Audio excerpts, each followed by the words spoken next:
Tonight, remembering the longest day. Ceremonies honor those Canadians who served on D-Day.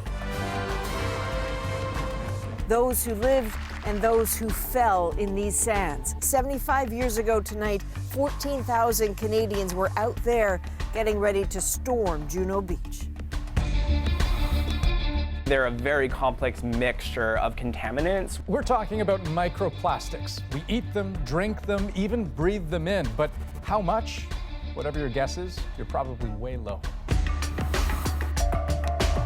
Let's go, Raptors! And the Raptors take their talents to Golden State. Canadian fans talk Game 3 of the NBA Finals. This is The National.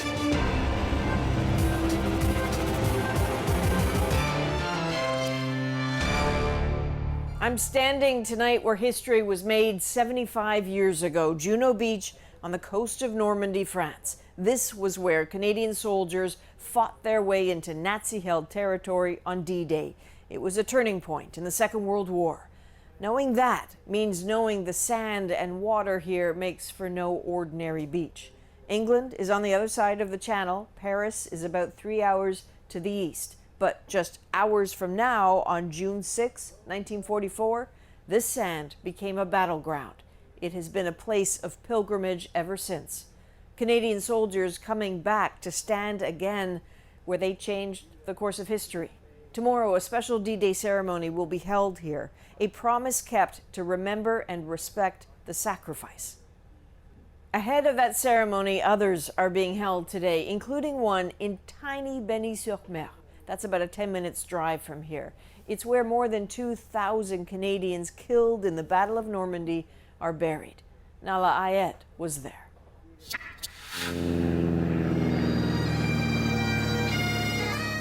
On a beach suffused with Canadian stories, they've come to revive history. Few now remember it firsthand. For most, the beach is as close as they've come to the horrors of that war. The Governor-General first visited when she was 15. The white crosses, the barges that were still up in the sea, and the fact that so many young people lost their lives here from all camps. And that was an eye-opening. And so this, for all who've come, an occasion to battle the passage of time. The young and the older, all in their 90s, visiting the ones lost in their 20s. And so they retold just some of their stories. The Royal Winnipegs, the Regina Rifles, the Canadian Scottish Regiment, Le Régiment La Chaudière. Nodding to all the Canadian places touched by a faraway war. And those who've returned, some for the first time since, bring lessons about the toll of war and the fragility of peace. And the pain of sacrifice. We will remember them.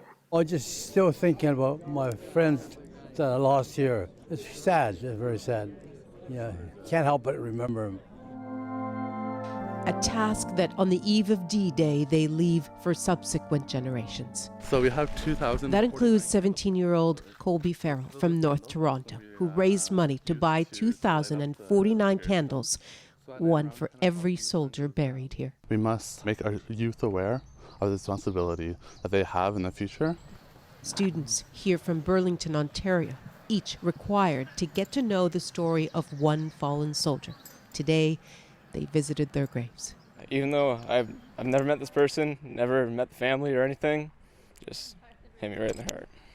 You do even just a little bit of research. I just pay attention in history class because this is a really honorable thing that these brave men and women did for our country.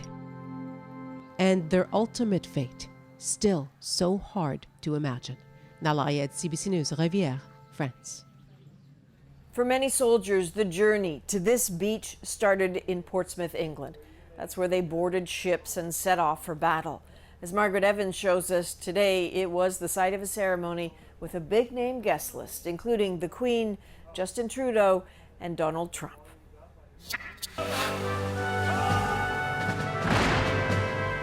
Portsmouth, on England's southern coast, the present turning to join hands with the past. emerging. It was from these shores that the invasion of Normandy was launched, changing the course of history. Today, the leaders of the Western world gathered to remember, Canadians amongst those being honored. I was the second one on the beach. Thinking back now, I don't know how I survived it. The guests of honor, the veterans, are increasingly frail, small on this big stage, but giants to those who rose to their feet for them. It is with humility and pleasure, on behalf of the entire country, indeed the whole free world, that I say to you all, thank you. The most powerful moments were those where you could almost feel the beating hearts of the soldiers in those landing vessels heading towards France 75 years ago. They're honest about it. We were scared, all of us. Art Boone from Stratford, Ontario, was 15 when he enlisted and 18 when he landed on D-Day, a tank gunner. We had to make it all up that day, you know, because you can practice all you want, but the real thing is a whole lot different. Boone was amongst those honored on stage today, meeting Prime Minister Justin Trudeau afterwards. The anniversary comes at an uncertain time, Britain potentially shifting away from Europe and fearful that old alliances are no longer as strong as they once were. Worries shared by Boone. We spent a lot of time to try and make things better around the world, and we did for a long time. But they're letting it unravel now, and it's a little scary. The greater the imperative, then, that their memories must also become ours. Margaret Evans, CBC News, Portsmouth. The landings on D-Day were the first part of the ambitious Allied plan, Operation Overlord. It was, in fact, supposed to happen on this day, June 5th, but weather pushed it back. One crucial, uncontrollable detail in a meticulous plan. Canadian historian Margaret McMillan is all about the details. So, Margaret, when we look back at this day in 1944, take us to that moment. What was happening at this time then?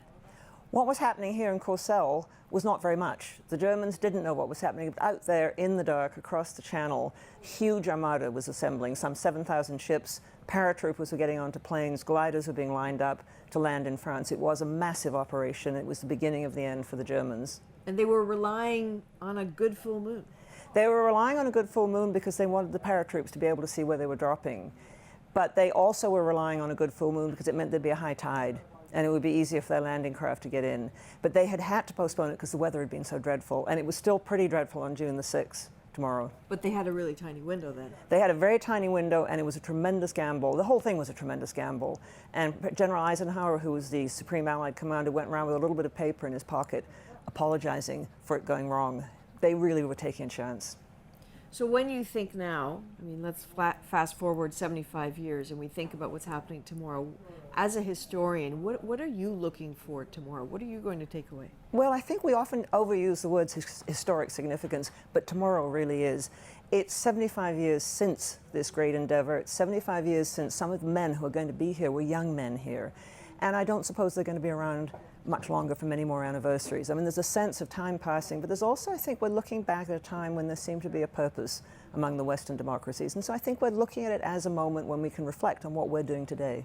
Okay. Margaret, thanks very much. Okay. We'll see you bright and early in the morning. Thank you. Okay. Margaret will be here with me tomorrow, too, for our CBC News special marking the D-Day anniversary. That starts at 5 a.m. Eastern. You can watch it on CBC Television, CBC News Network, and stream it live on cbcnews.ca and GEM.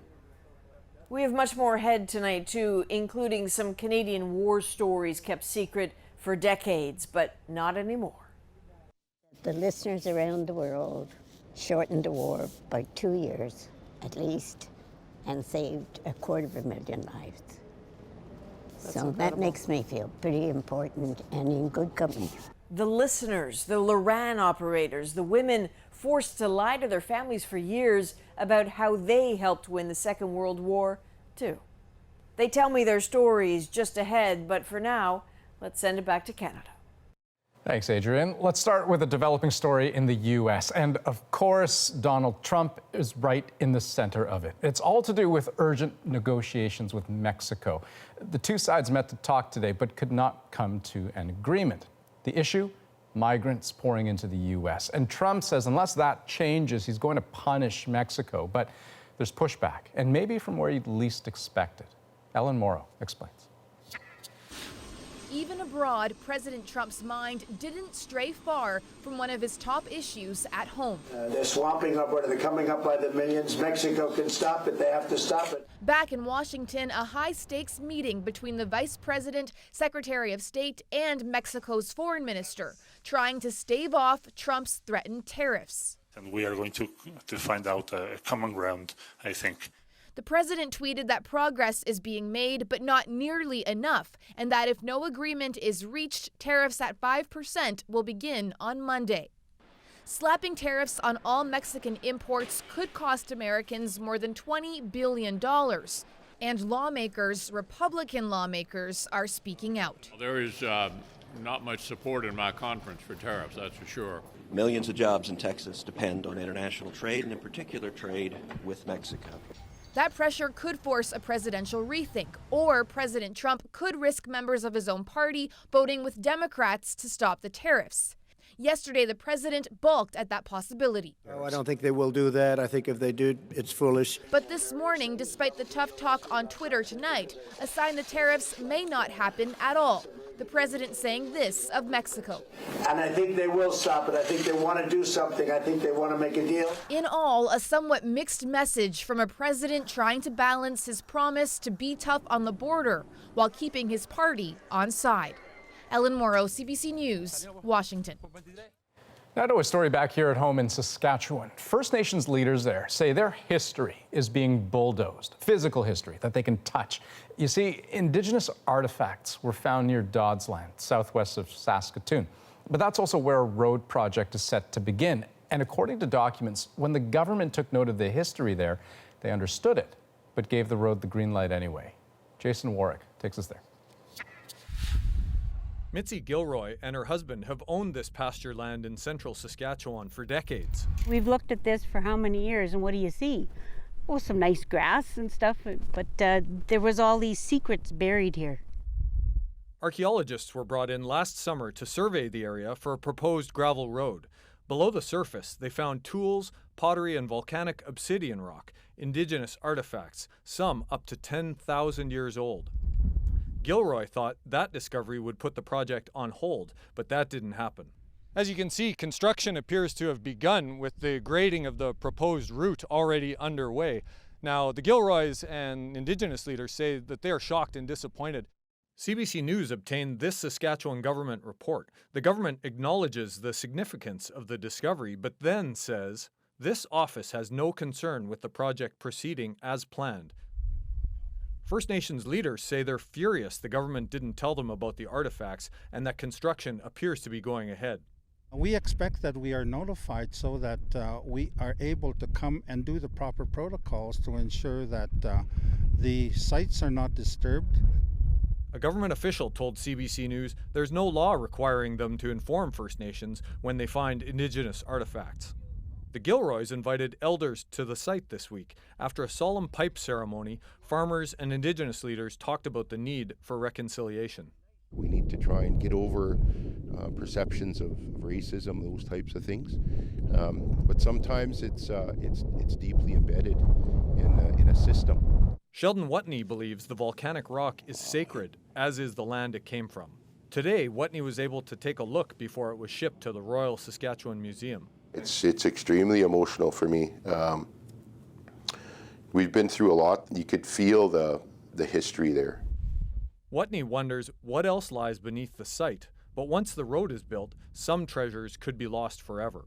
Jason Warwick, CBC News, near Dodsland, Saskatchewan. Here's some other stories we're following tonight on The National. China's top official in Canada is leaving the country. CBC News confirming that the ambassador, Liu Xiaoye, will be assigned to France. Liu has been openly critical of Canada during his tenure, so at a time where tensions between the two countries are high, it means neither Canada nor China will have a permanent ambassador in each other's country. The Calgary parents of a toddler who died of a staph infection after they refused to take him to a doctor were sentenced today. Jennifer and Jerome Clark will serve 32 months in prison. They were found guilty of criminal negligence causing death and failing to provide the necessaries of life to their 14-month-old son. There needs to be a message sent that they simply can't make those decisions to the detriment of their child. The boy was taken to hospital in 2013 with a blistering rash over much of his body. Medical experts testifying that if he had seen doctors earlier, he almost certainly would have survived.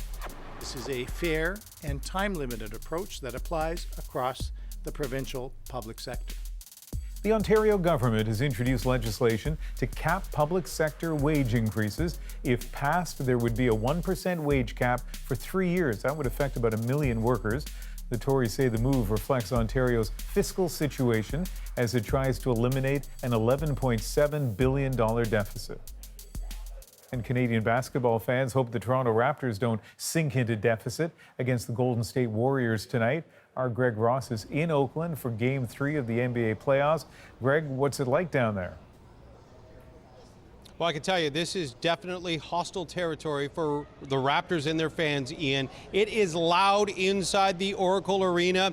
Those fans are excited, and they're hungry for a victory tonight. Now, the Raptors have done one thing well, and that's do their best to try and keep this crowd out of the game, leading by as many as 14 points so far in this first half. But Golden State has made a late push in the half, and they've closed the gap. The Raptors now on top by 8 in the dying seconds of the second quarter. But there are a lot of Raptor fans in there too, and amongst that hostile crowd that I was talking about, you see groups of them. They're loud as well. They're trying to cheer on their Raptors. They're trying to cheer over the roar of the Warriors fans. We actually caught up with some of those Raptor fans as they were making their way into Oracle Arena tonight, and they are from coast to coast in Canada here to watch this game. We're repping the boys and supporting Canada as best we can. I knew they were going to come. Raptor, everybody's loving Raptors all over Canada. Vancouver, Edmonton, Toronto, everybody. Even the fans from Golden State want their picture with Nav. You want to get a picture with Nav, don't you? I totally want to get a picture with Nav. I love that man. Got to keep on cheering for the Warriors if you want to keep on cheering for Steph. But he's also Canadian, which means he's cheering for Toronto too. How big are the Raptors in Alberta? They're big. They're big everywhere in Canada. We tried to buy shirts and they were sold out everywhere. And I went over there and asked him if they have any Raptor shirts. He says, no, they're over there in the trash. Yeah, that last woman here from Alberta celebrating her 75th birthday, her 2 granddaughters bringing her out here to watch this game. She said that's the only thing she wanted. So exciting. Fans from coast to coast in Canada are cheering on these Raptors tonight, and so far the result is looking pretty good. And the Raptors taking advantage of the fact that the Golden State Warriors are dealing with a lot of injuries right now, including injuries to 2 of their top players in Kevin Durant and Klay Thompson. So we'll see if the Raptors can continue this trend and hold on to for the victory this time, Ian. They are up by 8 at halftime, so fingers crossed across the country. Thank you very much, Greg. We'll check in with you again in about an hour. Still ahead on The National, Adrian will be back with more of our D-Day coverage, including how one young Canadian has made it his mission to capture the past before it's too late. But first, the number of tiny bits of plastic you're consuming, from food, drink, even the air you breathe, it may surprise you. If you had to take a wild guess. 3,500,000. 1,000. Oh yeah, that was my 18,000.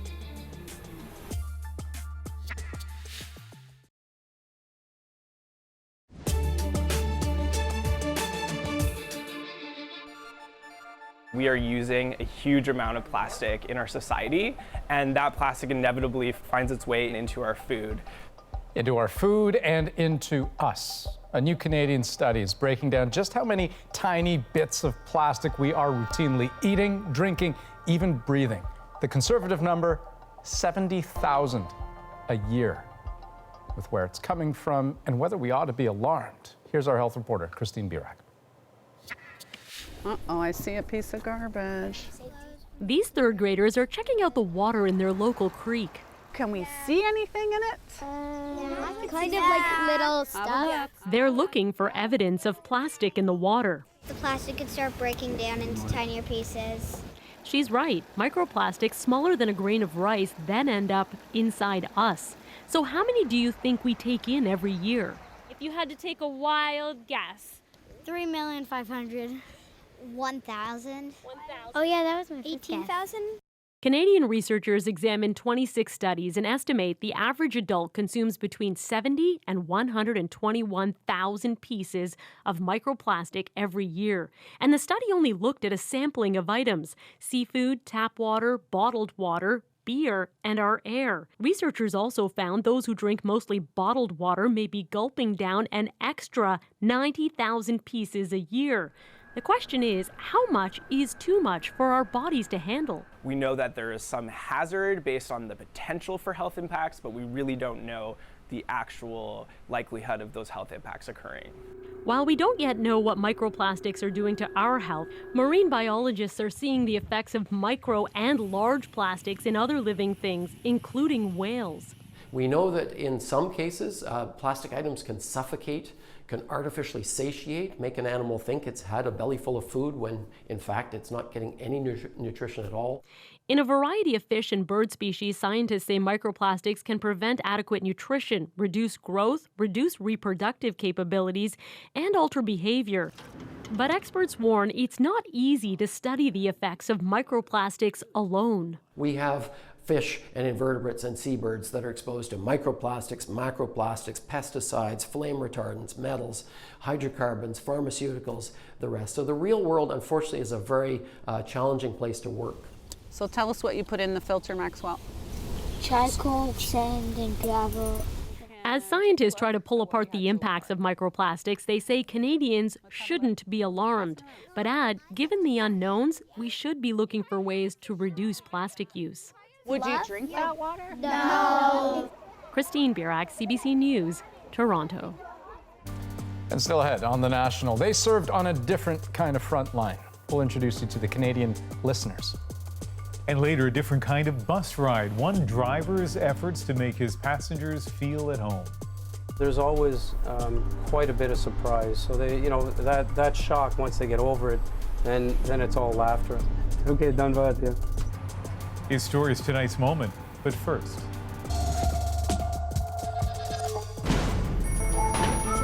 In case you missed it, after more than 40 years, the FBI has now released documents about that burly backwoods legend lurking on the edges of North America's psyche.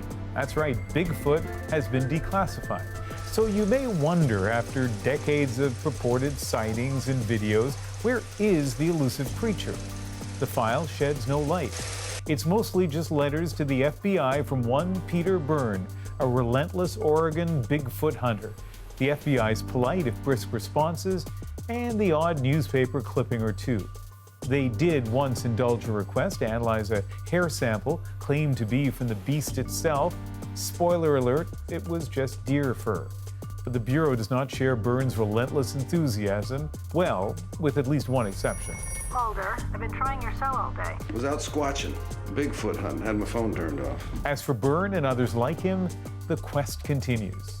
I try to find ways to gather more evidence to convince the skeptics that deep within these woods lurks the Sasquatch.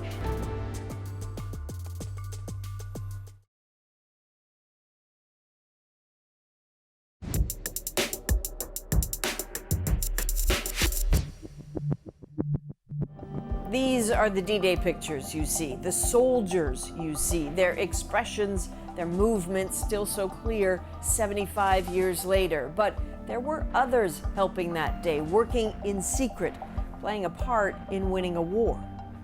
Among them, a group of women in the Royal Canadian Navy who were sometimes called the listeners. For years, they were forbidden from talking about what they did.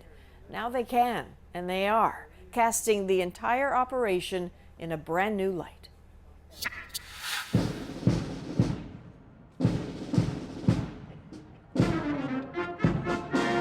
In step now as they were then. all working as one, as they were then. This commemoration of the Battle of the Atlantic, an annual plea to remember the names, the stories of the Second World War. Weyburn, lost with 8 lives on February 22nd, 1943. Not all have been told. Some have been locked away. Their keepers, the likes of 96-year-old Elsa Lassard, once ordered to keep them quiet. And for decades she did. Many of her compatriots went to their graves saying nothing of their service. But Elsa now wants the world to know what the women who were the code breakers and the listeners did, because it was huge. The listeners around the world shortened the war by 2 years, at least, and saved 250,000 lives. So that makes me feel pretty important and in good company. A few things to know about Elsa. Let me look at you. Thanks, Elsa. There aren't many like her. I'll do it. Oh, no, hang on. Let me do it. Oh, geez, okay. I think. And if people can be national treasures, well, she's one of Canada's. Voila. Wow. In that hefty bag of mementos, her war story. I was 22. 22? Just a kid? Young Elsa Lassard was one of 7,000 Canadian Wrens. Those are members of the Women's Royal Canadian Naval Service. Just as her brothers enrolled to fight, she stepped up too, but was tasked with a very different mission. I got my Morse code training, and then I was sent to Coverdale, and it had a bog, which is perfect for reception. Just across the river from Moncton was where Coverdale was perched. That was the name for a signals intelligence post opened in 1944. The work was secret. The place staffed entirely by women, trained to monitor German U-boat activity, intercept their messages back to Nazi Germany, and ensure they weren't heading down the St. Lawrence. These women were on the front line of breaking the German code, spent entire shifts listening for the tiniest, most distinctive sounds. I'm curious if you can take me into those headphones. Oh, it's noisy. All the shipping that's up and down the waters are forever sending messages. It's called traffic. It's like this. Yeah. And have to find your U-boat. What was that sound when you knew a U-boat was trying to communicate? It was called E-bar. So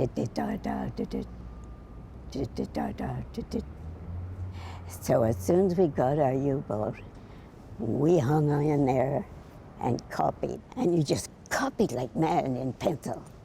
And as the supervisor went around, as she saw you getting towards the last of the bed, they zipped it off the copy pad and sent it down the hall, and a teletype operator sent it off to England at Bletchley Park. What a famous name that is. Who are you? Alan Turing. Yeah, Turing. A mathematician. Correct. Why do you... Bletchley Park.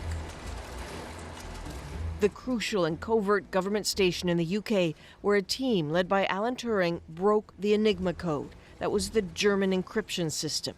Breaking that code meant the Allies could figure out what the Germans were really up to. The 2014 movie, The Imitation Game, showed the world what Bletchley did and just how urgent it was that it all be kept quiet in those delicate days. Now for the hard part. Keeping it a secret. Even the Bletchley outstations across the Atlantic, like Coverdale, and their workers, like Elsa, were under the same orders. At what point did somebody tell you your work is secret? All we know is that we were sworn to secrecy for at least 40 years. 40 years? It was on pain of death. You didn't think about it twice. I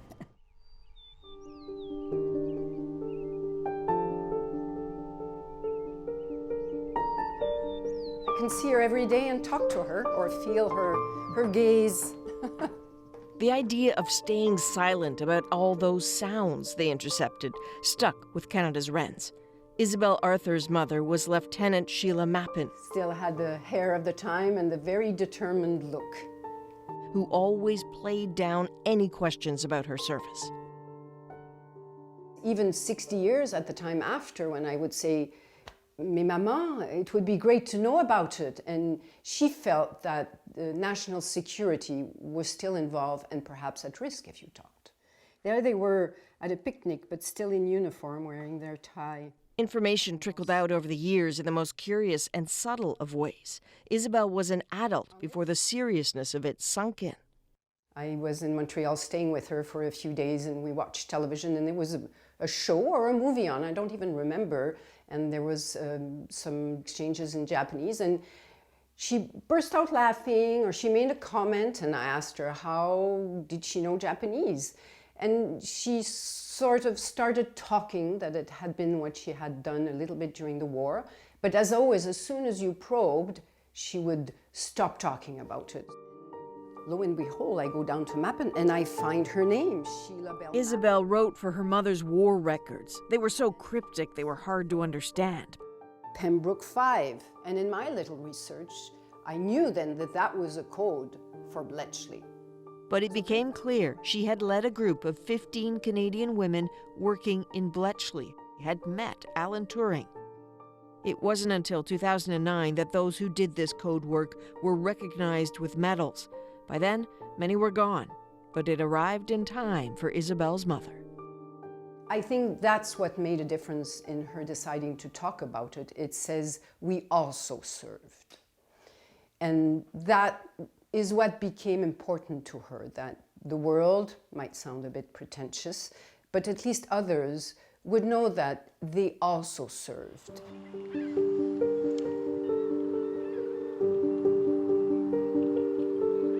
But even the women themselves have sometimes needed encouragement to realize what they did mattered. And that's you? Yeah, this is our kitchen. Mary Owen almost had to be goaded into filling out the paperwork for her medal. It took me so long to get that medal because I didn't think I was worth it. Really? Yeah. Lest she still doubt, Mary Owen and her work mattered. This is what we wore to keep warm.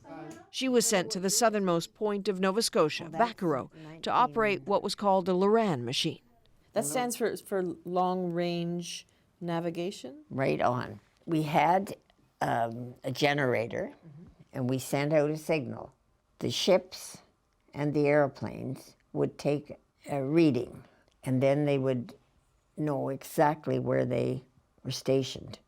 On the ocean or in the air. So this was all navigation. This was all. It was all navigation. That's all we did and we were never to tell anybody what we did. That was a big secret. This is the Loran, and this is where we kept track of the signals. Secret because the Loran machine allowed Allied forces to navigate without voice or radio contact, critical for D-Day. They had put Loran on a lot of the ships that were going over, taking the troops over to France. The weather was so bad that they wouldn't have got over if it hadn't been for Loran. A machine so crucial, the Wrens at Vaccaro were under order to protect the station against possible German threats. You had a fair amount of weaponry there. We did. We had dynamite. We had Bren guns, we had Sten guns, and we had rifles, which none of us could lift. So what was the plan for all that weaponry? The story was shoot, set the dynamite, and then run like hell. You were going to blow the Quonset hut. If you were threatened, blow the whole thing up. Blow the whole thing up, and then run down the road. Because the intelligence inside was that secret, that important. Yeah. There are the few pictures left, the stories that get softer around the edges with time, but the feelings, those are as raw now as they ever were. So how old were you when the idea of enlisting just started to be a buzz conversation in your world? Oh, probably when all the boys were leaving.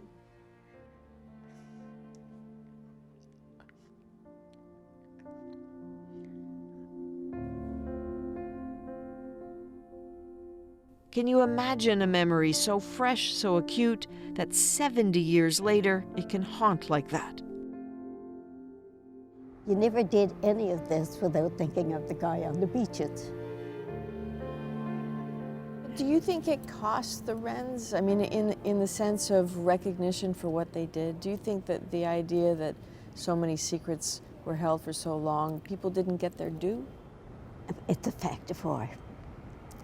Do you know there were people who jumped over into the enemy lines, who were taken prisoner, or who came back having been there and spied, and they never got compensated either.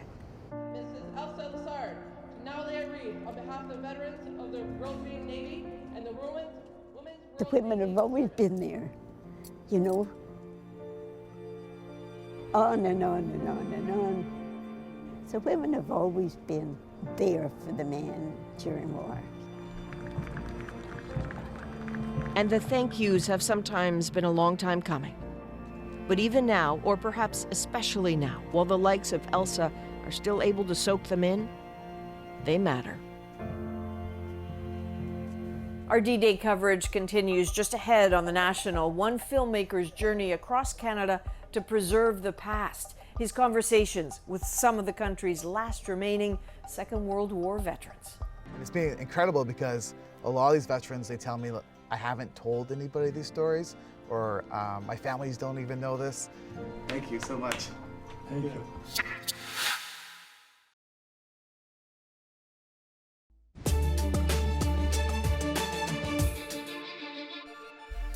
Here are some other stories we're watching tonight. Nepalese officials say they have removed more than 10,000 kilograms of garbage and 4 bodies from the world's highest mountain. A cleanup team on Mount Everest spent weeks collecting food wrappings, cans, bottles, empty oxygen cylinders. None of the 4 bodies have been identified, and it's not known when the people died.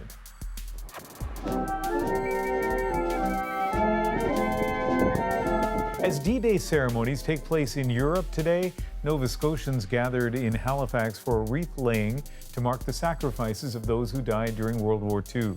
Dozens of veterans attended the memorial, and tomorrow there'll be another ceremony at the Halifax Armory to commemorate the departure of Canadian soldiers headed to war.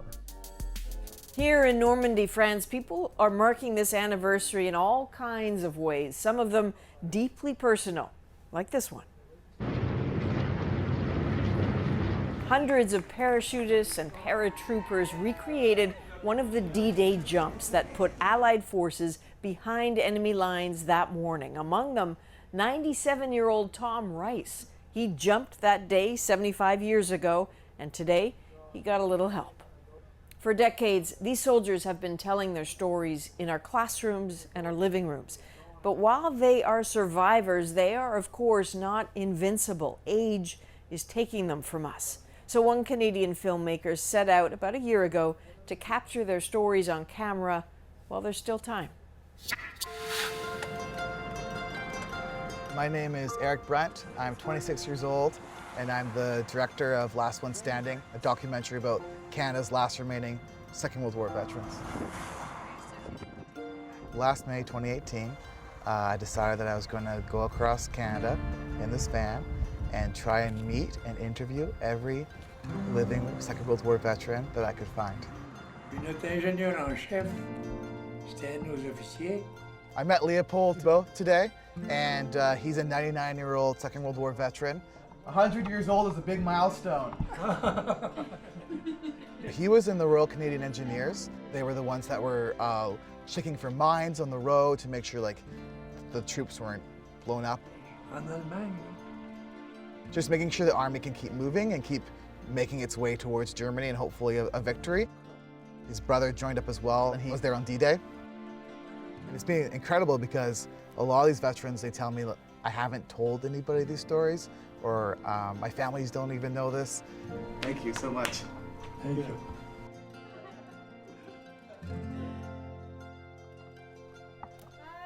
Au revoir. He's in amazing shape for almost 100, eh? He said that his brother never talked about it. The veterans, they're literally portals into this chapter in history that was so terrible. It seems like that was a big recruiting area, the Gaspésie. Yeah. But only a few people are left in Canada who can really remember it. It's so important to preserve these stories before they really are lost forever. Yeah. And then he was supposed to go to home. I've been really trying to focus on a lot of the women who served because their story isn't told nearly as much as the men are. This is Jay Edwards. She's like one of the last 3 female Spitfire pilots left. Women weren't in combat roles during the Second World War, but a lot of women were still doing dangerous work. She's 100 now. Awesome lady. The inspiration for this project was my grandfather. I was in the Air Force during the Second World War. I feel like I've gotten closer to my grandfather just because I understand a bit more where he was coming from. I think also we're all looking for something to give our life meaning, and this project has given my life meaning. I think we're at 376 Second World War veterans, men and women, from Army, Navy, Air Force, and Merchant Navy I interviewed. This is the big guy. Unfortunately, about 40 of them have already passed away. It is sad, but also it's like motivation for me to keep capturing these stories and to try and do the best job I can possibly do just to honor their memories and honor their stories and the fact that they decided to share them with me. That's it for us from France tonight. We will have more on the National tomorrow night, but for now, we're going to send it back home. Thanks very much, Adrian. And here's a look at one of those stories we'll have for you tomorrow about a secret agent behind enemy lines with a Canadian connection. Sonia D'Artois jumped 2 weeks after her 20th birthday, 9 days before D-Day. British, but raised partly in France, she was fluent in French. She would also later become Canadian, but first came the riskiest assignment of her life. She spoke about it for a documentary back in 2002. We always did hear the rumors. So-and-so jumped in 2 days ago and he was shot upon landing. And we'd hear it. We weren't supposed to, but we would. Her code name was Agent Blanche. Once she landed in German-occupied France, her identity was Suzanne Bonvie. And up next, our moment. I love this story. How one Brampton, Ontario bus driver went the extra mile to welcome his passengers. You're turning in the same circle 10 times in a day. And, you know, I've always engaged.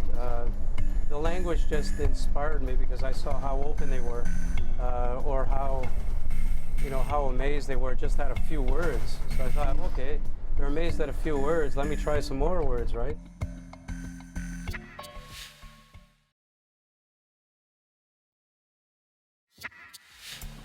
Mike Landry has been a bus driver for 19 years. To pass the time on his route in Brampton, Ontario, he likes to chat with his passengers, but not all of them speak English. Lots speak Punjabi. So Landry learned Punjabi.